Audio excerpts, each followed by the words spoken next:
So the news has dropped. Ralf Rangnick's going to be Austria's head coach on a 2-year contract.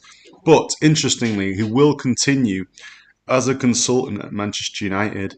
The appointment was confirmed on Friday, and if they qualify for Euro 2024, he'll start that role at the end of May, once his period as the United interim manager is over. And he believes that he can do both of the roles side by side. There is obviously skepticism.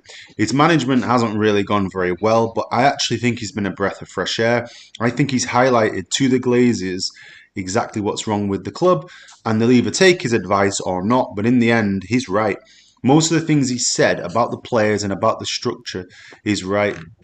And for me, I think he can do the consultancy role and manage Austria. And this makes the need for a director of football and a technical director hugely important.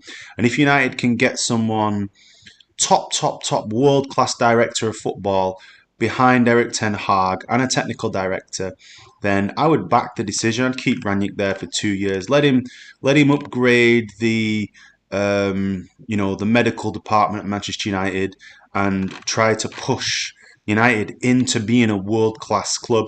And I think one thing Rangnick said in some of his interviews, it's all about scouting.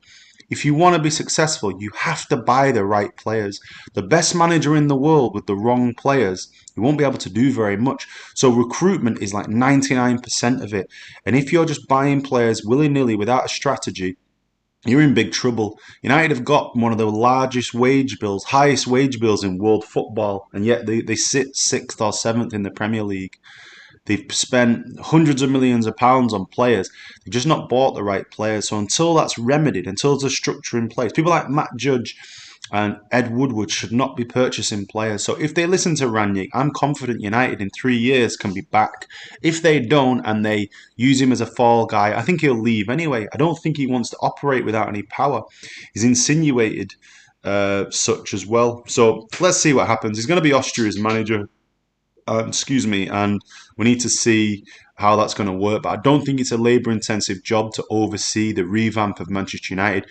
It's more about putting world-class talent in the medical department, in the psychological department, in the director of football, the technical director. Put world-class people in there who are going to operate in the best interest of Manchester United. So let's see what happens. Interesting, he's taken the Austria job.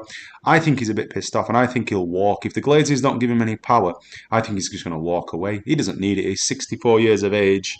He's a multi-millionaire. He doesn't need to fight against the Glazers. If they're not going to listen to him, he'll just leave. So this is interesting, but I'm hoping before the summer's over, we have a technical director and a director of football, and I don't believe it should be Darren Fletcher or John Murtough. They're not world class. They're only at the club because they're from the club. There needs to be a world class operator in every position, best in class described by Gary Neville, and that needs to happen to Manchester United ASAP.